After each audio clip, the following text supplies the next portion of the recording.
Danes smo poslanci in poslanke Slovenske demokratske stranke vložili interpelacijo o delu in odgovornosti ministra za izobraževanje, znanost in šport dr.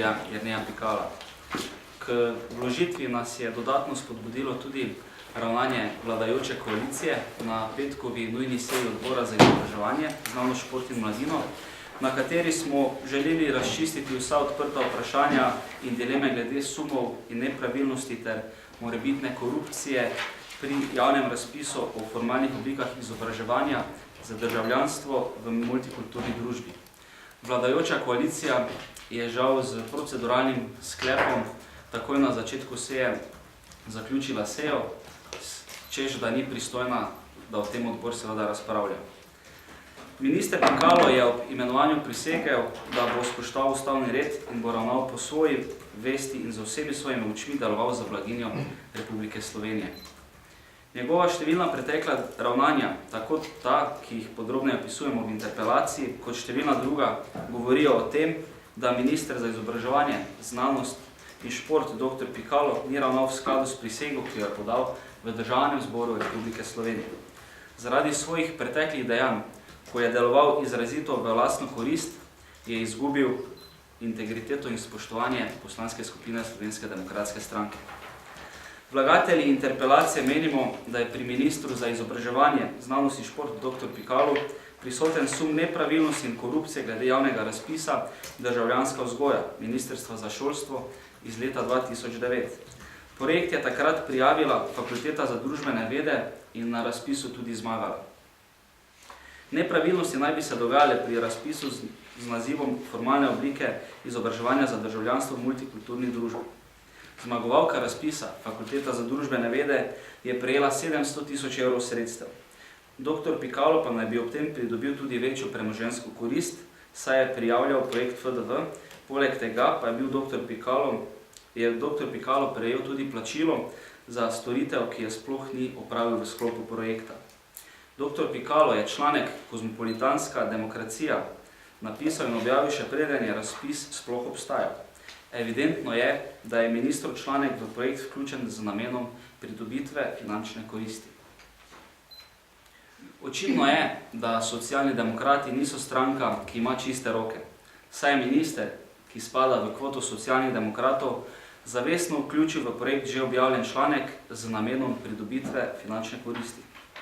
V kazenski ovadbi, ki jo zoper ministra Pikala vložil anonimni ovaditelj, je med drugim tudi navedeno, da so vsi, ki so delali pri projektu Državljanska vzgoja, od tega imeli dokazljive finančne koristi. Po pregledu gradiv in spletne strani vzpostavljene v zvezi z omenjenim projektom, lahko ugotovimo, da projekt ne izpolnjuje pričakovanj sodobne državljanske vzgoje, niti ne ponuja nikakršnih dinamičnih modelov, ampak le statistiko. Ovadba nakazuje, da so sodelujoči imeli finančne koristi. Med drugim je Fakulteta za družbene vede od 1,4 milijona evrov, kar 1 150 000 evrov namenila za plače in honorarje. Minister dr. Pikalo naj bi članek Kozmopolitanska demokracija, ko že povedano, napisal in objavil, še preden je sploh razpis obstajal, s čimer je nekdanji minister dr. Lukšič sedanjemu ministru Pikalu omogočil nadaljevanje in financiranje dejavnosti, ki jo je izvajal. Zatorej prihaja do suma podvajanja plačil. Prvič je bil članek objavljen v reviji Teorija in praksa leta 2009, mislim, da v 5. številki. Dr. Pikalo pa naj bi torej ob svoji plači prejel tudi avtorski honorar strani Slovenske akademije znanosti in umetnosti, kot zunanji sodelavec. Jasno je, da je bil dr. Pikalo del kroga nekdanjega ministra dr. Igorja Lukšiča, v katerem se prepletajo sorodstvo Lukšiča in sodelavci z fakultete. Omenjen projekt Državljanska vzgoja je na FDV izvajal Center za kritično politologijo, ki ga vodi dr. Andrej Lukšič, brat dr. Igorja Lukšiča. Vodja projekta pa bil tedanji minister dr. Jernej Pikalo, sodelovala pa med drugim tudi Marina Lukšič-Kacin, sestrična dr. Lukšiča. Najbolj problematična je sama vsebina določenih člankov, ki se namesto v 21. stoletje ozirajo v obdobja pred tem, mnoga tudi v nedemokratične sisteme. Zanemarjeno je domoljubje, ki je predstavljeno bolj kot intimna odločitev posameznika. Vloga Slovenije in slovenskega jezika pa je pogosto prikazana celo manj vredno v primerjavi z državami in kulturo nekdanje Jugoslavije. Torej, upravičeno se postavlja vprašanje, ali lahko nek posameznik s takim odnosom do svoje domovine in države relativno presoja mednarodno okolje in ali lahko uspešno goji medkulturni dialog. Ali lahko tak posameznik zavzema vlogo osebnosti ministra za izobraževanje, znanost in šport. Ob tem se v poslanski skupini Slovenske demokratske stranke tudi sprašujemo, kakšni so rezultati projekta. V koliko šolah se projekt danes sploh odvija? Dejstvo je, da gre za projekt predvsem na papirju, ki ni prav nič pripomogel k izboljšanju izobraževalnega sistema ali poučevanju državljanske vzgoje v izobraževalnem sistemu Republike Slovenije.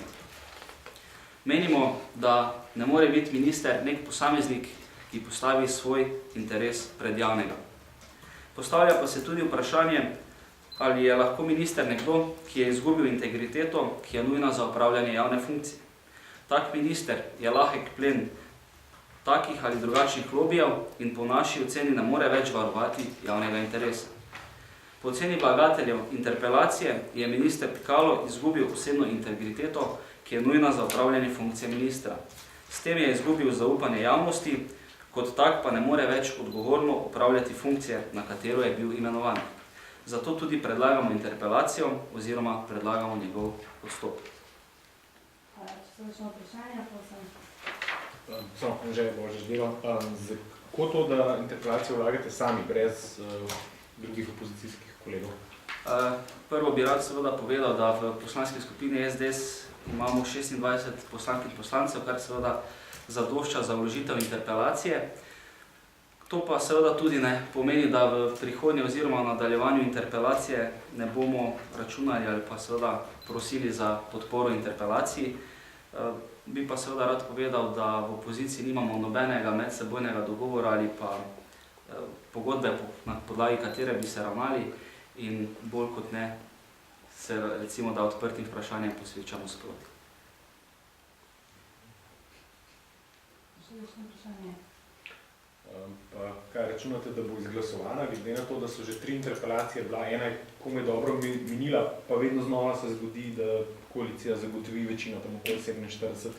Ja, na primeru zadnje interpelacije ministra Omerzela smo lahko videli, da je vlada Alenke Bratušek predvsem interesno naravnana, ne želi tistih ljudi, ki so zasačeni ne s prsti, ampak s komolcem v marmeladi sankcionirati, ampak glede na to, da gre za zlorabo javnih sredstev, seveda pričakujemo, da bi v kratkem ali v prihodnje seveda vsaj del vladajoče koalicije recimo da ravnal razumno in seveda podprl interpelacijo.